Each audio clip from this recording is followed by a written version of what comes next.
One of our clients' reels just went viral on Instagram and got close to 500,000 views.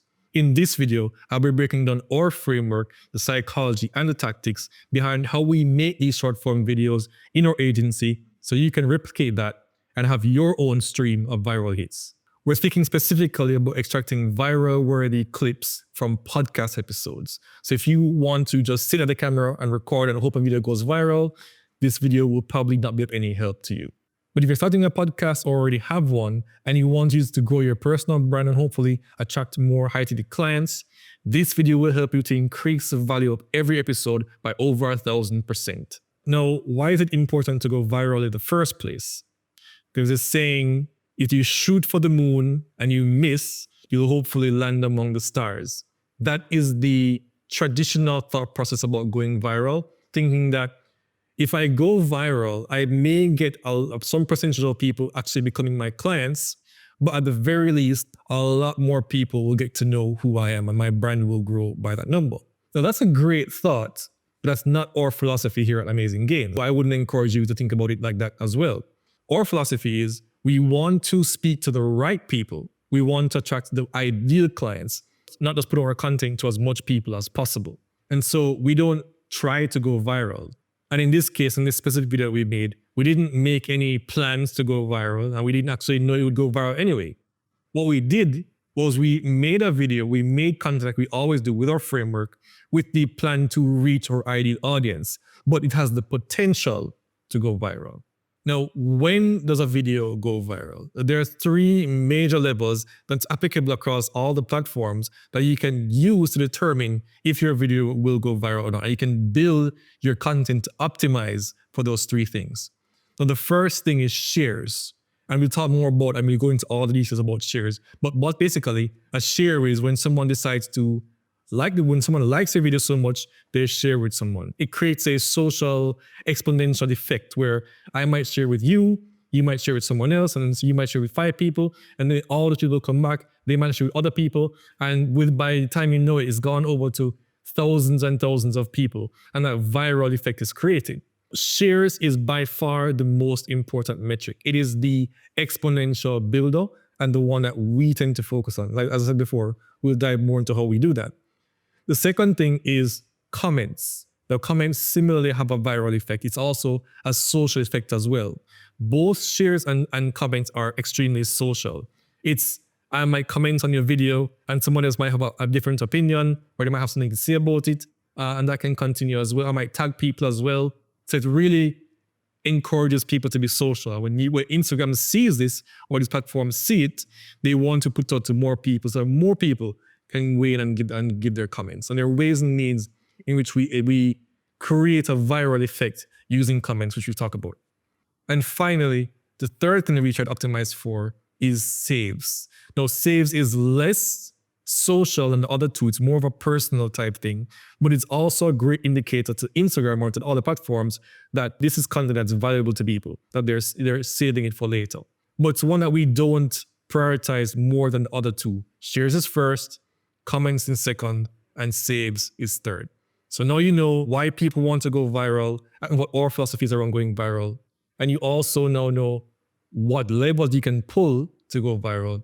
Let's actually break down now our framework and our blueprint, how we create short form content to go viral, potentially. First, let me give you the overview about how we construct a viral worthy clip.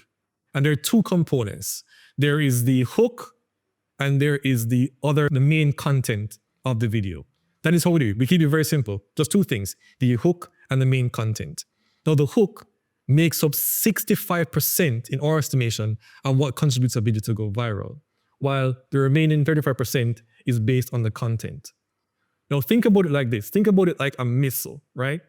You need to have the rocket component and you need to have the payload, which is the bomb, the explosion, to have a successful missile strike, right? Now, the missile is responsible for delivering the payload. If the missile is not up to speed, the video won't launch. But if the payload is not up to speed, is not good enough, the video won't explode. And so you need to have both working in tandem. Now let's break down a little bit more about the hook. The hook is going to be the first 3 to 5 seconds of the video. And it's the thing that we over optimize on, because like I said, if you don't have a good hook, the video won't be delivered. People will scroll right past it because there's nothing there to capture that attention. There's nothing there delivering the rest of the message to the people. And so we definitely overemphasize on the hook on the first 3 to 5 seconds. It's very difficult to go through an entire podcast episode and find good hooks because people don't often speak in hooks, but there are ways and means that we edit the video to ensure that the hook is delivered. And how we do that is we ensure that for the hook, we're saying what we need to say in the least amount of words possible. Now, let's take a look at the video that we did here that got almost 500,000 views, and let's break down the hook. Here's the thing. Vitamin D is not a vitamin. It's a hormone. It has a huge... All right, so do you hear that? Now, so you said vitamin D. Here's the thing. So that first of all, we're capturing your attention there. What am I going to expect next? Vitamin D is not a vitamin. It's a hormone. That line delivered right there, that is the missile being delivered. That's going to stop people from scrolling and get them to say, what in the world is she talking about? That is one of the strongest hooks ever. And so here's our secret for how we think about hooks. We want to give people an angle that they may have never heard before in a way they've never heard it before or don't expect. So just right there, you can tell based on that description exactly what we delivered here with that first line. So like I said, you're going to go through, if you have an hour-long episode, you're going to go through the entire episode and you'll be listening for what is someone saying. And it may be rough. Like in this video, you can see, you may be able to see the cuts there, but she said that line over a lot of different words, but we were able to cut it down to deliver the essence of that hook.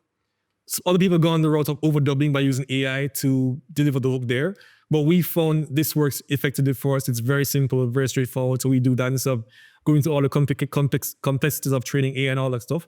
It's possible for the future, but we don't do that right now.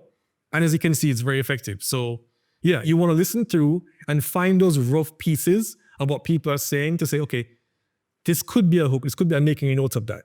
And after that, you just extract all of those pieces. Do you have the hook? And once you have the hook, you can figure out the remaining pieces. Now, let's go into the other part, the 35% of the video, which is the payload, the rest of the content.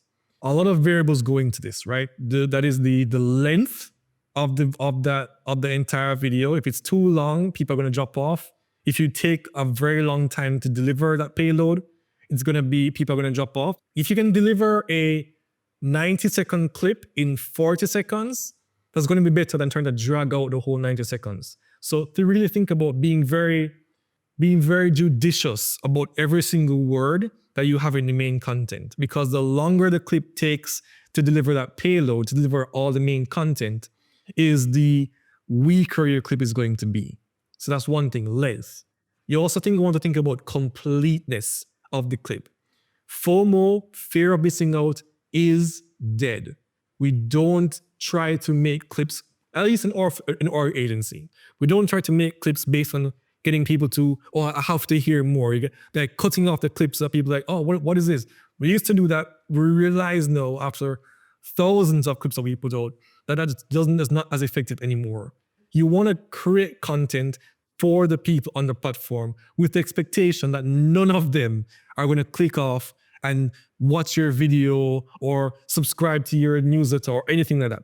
So don't try to include FOMO in any way, shape, or form, and we don't.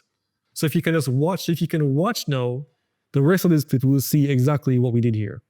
Has a huge effect on your immune system, whether you're going to get cancer or not, whether you're going to get an autoimmune disease or not, is dependent on your vitamin D status, how much time you spend in the sun, or whether you take a pill or not. And so when you think about like the most common client in your practice, would you say there are like 3 things they could start doing right now? Take vitamin D3. So simple, so cheap, so easy. If you listen to that, you will realize that it was a complete clip, right? So she mentioned the problem. She mentioned how bad the problem could be. And this is a part of our framework, problem, agitate, solution. And in the end, she delivered a solution. And she said the solution was very simple, very easy, very direct. Now, I could go back and I could look at it, but I can guarantee you that clip was probably taken from about 20 minutes or so of them just having this conversation. And of course, there's a lot that went on in this conversation. There are lots of tangents that were being taken. There are lots of different avenues that went down. So we really had to edit this clip to find out where the start is, trim off out of the fat as we can in the middle, and then find a tail end, find something in the clip, which was like 20 minutes down from where we started, find something that really ties everything together. And so we put that cap at the end about the solution, about the vitamin, take vitamin D3, so simple, so easy. We put that at the end there. That's how we're able to craft a very complete clip. Just to tie the thing back in, I did mention shares. The way that we make our clips, the complete clips with the problem agitate solution, that is what contributes to the shareability of it. One, the alarming nature of the hook combined with agitating the problem and giving a very succinct solution at the end. That is how, when we package that together, that's what people watch. If you scroll through Instagram, you look at all these videos that get a lot of shares, that is the framework that they have behind that as well. So we just basically replicate a framework internally for our clients and for what we do for our clients' clips as well. And as I said, that is the complete clip. We didn't emphasize FOMO. We didn't drag it out too long.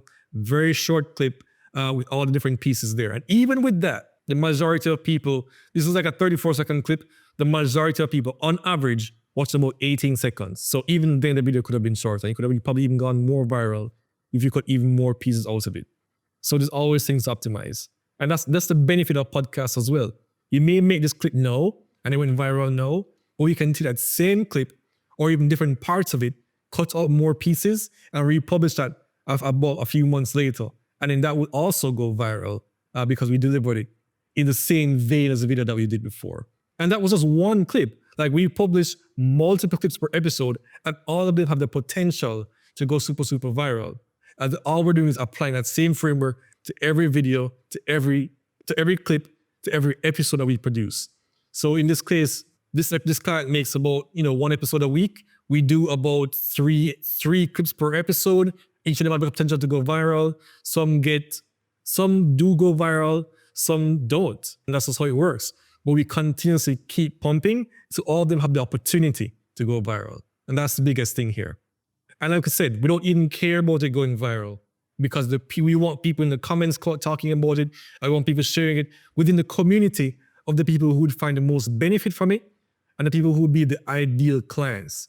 As long as on the back end, people are going through, joining her programs, starting conversations with her about them becoming their client, that's all we're concerned with. So I hope that was helpful for you. And this next video, if you want to start 2025 with a bang by building an optimized podcast to get high-ticket clients, this next video is definitely going to be the one you want to check out next.